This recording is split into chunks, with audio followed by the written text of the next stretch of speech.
Bonjour, aujourd'hui je vous présente 10 types de sources de revenus différentes. Et puis pourquoi? Ben parce que la diversification des sources de revenus, ça peut améliorer notre stabilité et notre résilience financière. Donc, faudrait pas compter uniquement sur nos revenus actifs. Là, vous allez voir dans ma présentation, il va y avoir des sources de revenus actifs puis des sources de revenus plus passifs. Euh, Juste les revenus actifs, ça peut être un petit peu risqué pour deux raisons principales. Première raison, ben, vous êtes complètement lié à l'échange de votre temps contre de l'argent. Donc, comme on a une limite de temps dans la vie, ça fait qu'on a aussi une limite d'argent qu'on peut gagner. Et puis la deuxième raison, c'est que si tous vos revenus proviennent d'une seule source, ben, dans ce cas-là, tous vos œufs sont dans le même panier. Donc, s'il y a un pépin, vous êtes mal pris. On commence avec la liste des revenus actifs qu'on pourrait avoir.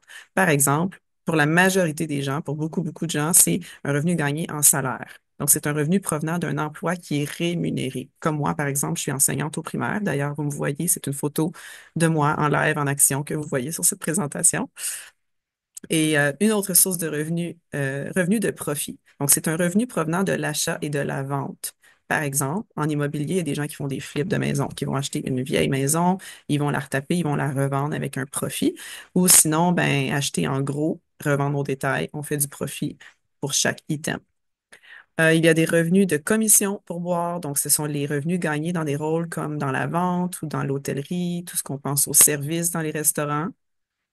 Les revenus de freelance, les conseils, donc par exemple un photographe. Donc c'est des revenus tirés de la prestation d'une compétence comme être bon en photographie, on va être payé en freelance, c'est par petit contrat ou des services spécialisés.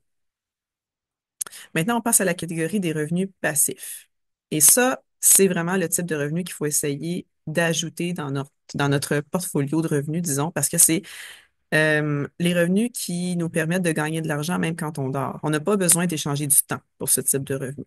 Par exemple, les revenus d'intérêt, c'est des revenus provenant de prêts d'argent. Les banques, c'est exactement leur domaine, c'est leur spécialité. Les banques nous prêtent de l'argent contre des intérêts qu'on leur paye. Ce sont des revenus d'intérêt. Il y a aussi des prêteurs privés, des individus qui vont prêter leur argent, normalement à des taux beaucoup plus élevés, mais qui vont aussi prêter leur argent et qui vont faire des revenus d'intérêt. Il y a des revenus de redevance. Donc, ça, c'est des revenus qui provenant d'autres personnes qui utilisent vos idées. Si vous avez écrit un livre et que vous vendez ce livre, ben, c'est des redevances. Vous avez écrit votre livre une seule fois, mais à chaque fois que vous le vendez, vous faites des revenus. Pareil pour les chansons, donc tout ce qui est comme des redevances de nos idées, en fait. Il y a des revenus de dividendes. Donc, ce sont des revenus provenant de la détention d'actions. On pense principalement à la bourse. Donc, on pourrait avoir, par exemple, dans son portfolio, différentes banques qui payent des dividendes. Je pense entre autres les banques du Canada qui sont assez généreuses en termes de dividendes. Mais il y a aussi les gens qui sont propriétaires de leur propre compagnie, vont peut-être, au lieu de se verser un salaire, se payer en dividendes. Les revenus locatifs, ce sont des revenus provenant de la location, ben, d'un bien immobilier. Les revenus provenant du capital. Bon, ça, c'est pas exactement un revenu. Il faut vendre sa propriété, par exemple, après 25, 30 ans, elle aura, on imagine, pris de la valeur. Et là, ben, on va avoir un capital entre le prix qu'on l'a acheté et le prix de la vente. Ben, tout ce qui est disons, au milieu de ça, c'est le capital. Si c'est une propriété primaire, on n'a pas d'impôt à payer dessus. Si c'est une propriété locative, par contre, on a de l'impôt à payer dessus. Et finalement, je termine avec le marketing d'affiliation. Ce sont des revenus gagnés en faisant la promotion des produits ou des services de quelqu'un d'autre.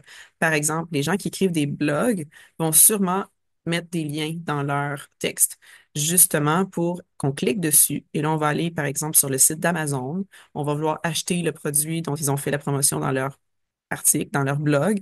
Et là, l'auteur va recevoir une petite commission sur notre achat. Et souvent, pas juste sur l'achat du, de l'article qui était je veux dire, de l'objet ou de la chose qui était annoncée dans leur blog, mais surtout les articles qu'on va acheter, par exemple, pour les 24 prochaines heures sur Amazon. C'est comme s'ils vont avoir un crédit de nous avoir amenés sur le site d'Amazon, puis ils vont même faire une commission sur les autres articles qu'on achète. Donc ça s'appelle le marketing d'affiliation. Et voilà, ça termine ma vidéo pour aujourd'hui. Si vous avez appris quelque chose, peut-être vous considérez vous abonner à ma chaîne et je vous dis merci beaucoup et à la prochaine.